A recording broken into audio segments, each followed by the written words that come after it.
For our part 3 of OKX tutorial, ang next na ituturo ko sa inyo is yung hodl and earn. So, kunyari, pag nilagay natin yung pera natin sa bangko, nag-earn tayo ng interest. So, dito sa OKX, same din. Pag naglagay ka nag-hold ka ng coins mo dito, pwede ka rin mag-earn ng annual interest. So, paano ba yun? So, kung napanood yung part 1 and part 2, so malamang, nakapag-cash in ka na, meron ka ng USDT. So, punta ka lang sa grow, and makikita mo meron tayong earn. Don't just hodl, earn. And we have 3 different products. Pero pang pag-uusapan natin muna ngayon is yung simple earn and on-chain earn. Ang structured products, next video natin pag-uusapan yan kasi it's a little bit more complicated, no? So, punta ka lang kayo sa earn and click mo lang yung simple earn. Dito naman tayo sa simple earn. So, nakapag-cash in ka sa P2P. So, sa ngayon, dapat meron kang USDT na. So, mapapansin mo dito sa mga products, meron tayong different coins and tokens. USDT, USDC, Bitcoin, Ethereum, OKB, SHIB, Block, and more, no? Marami pa. And dito sa gitna, makikita mo estimated APR. Ano ba yung estimated APR? Ito yung annual percentage rate. Okay? That's rate, hindi pa annual percentage yield. Magkaiba kasi yun APY sa APR. Ang APY kasama na ang compounding interest doon. Ang APR hindi pa po. So sa USDT, nag-earn ka ng 10% annually every year. So that's 12 divided by 10%. That's around 0.85% per month. So that's flexible. Ano ba dito sa term makikita mo flexible? Ano ibig sabihin flexible? Ibig sabihin nun, anytime pwede ka mag-cash out. Anytime pwede ka mag-withdraw, no? Walang locking period. Ayan. So, kunwari, meron tayong USDT dito. Gusto natin subscribe. For example, meron akong $66. So, i-max lang natin yan. Mapapansin mo, we have 2 tiers. So, tier 1, if di ka nag-exceed ng 1,000 USDT na nilagay mo, meron kang 10% annual interest. Pag lumampas ka, 1% na lang. So, click mo lang yung simple user agreement, then subscribe. Then, yung $66 ko, nag-earn na yan ng 10% interest annually. Ganun lang kabilis yun. So, meron tayong mga iba pang coins like USDC, pwede ring Bitcoin. So, mapapansin mo, meron din silang sariling tier. Pag lumampas ka ng 0.03 BTC, magiging 1% na lang interest mo. So, marami tayong klaseng coins yan. Depende yan. Kung meron kang binibiling coins na malaki tiwala mo na tataas siya long term, pwede mo siyang, may balak kang i-hold, pwede mo siyang ilagay dito. Kahit 1% lang yan, no? At least meron kang ina-earn kaysa wala. Diba?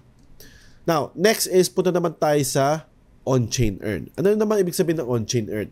So, sa on-chain earn, mas malaki ang percentage na makukuha mo, but there's a little bit of risk. Kasi kaya siya tinawag na on-chain kasi kumbaga sort of ilalabas nila yung pera mo outside sa OKX and doon nila isi-stake yun. Something like that, no? Kasi mas malaki ang percentage or interest rate na makukuha mo pa nag-stake ka outside sa centralized exchanges like OKX. Pero para mas convenient yun para sa mga beginners, no? Syempre kasi medyo mas advanced na yun, meron na sila tawag dito na on-chain earn kung saan pag nag-stake ka dito, mas malaki yung percentage na makukuha mo. So meron silang sariling kind of strategy, yield strategy. So all of these are also flexible. So for example, bullish ka pa rin sa Axie, sa Pixels, pwede ka nag-hodl ka ng RON, pwede mo siyang i-stake dito na mag-earn ka ng 13.82% annual yield. That's all, pa rin yun, APR pa rin yun. So pag APY yan, kaya pa yan mas mataas. Kung for example, kung naglagay ka dito, nag-hodl ka, and after 3 months, may rewards kang nakuwang 10 RON, di ba? So, pag nilagay mo ulit yun, reinvest mo ulit yun, nilagay mo ulit dito sa staking, tumataas yung percentage mo kasi mas malaking capital na nalalagay mo eh. So, actually, dapat tataas yung percentage mo pag APY. So, magiging 15%. Right?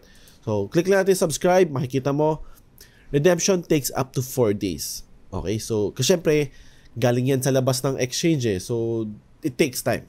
No? That's why there's a little bit more risk, no? Mas malaki ang percentage na makukuha mo, interest rates na makukuha mo, pero mas may konting dagdag risk din compared dun sa simple earn. So, continue na natin.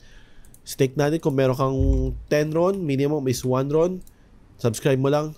then okay na, nag-earn ka ng around 0.003 RON per, sabi natin, gusto natin 100,000. So, mag-earn ka ng 37.86 RON a day.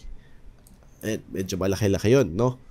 So, subscribe ka lang, then okay na. Dito, mapapansin mo wala kang tiers, no? Kasi nga, di iniuso ang mga tiers niyan sa outside sa exchanges. Next, napag-uusapan natin sa susunod na video is yung structured products. Kasi mapapansin mo, marami tayong klaseng structured products. Snowball, Dual Investment, Seagull, and Shark Fin.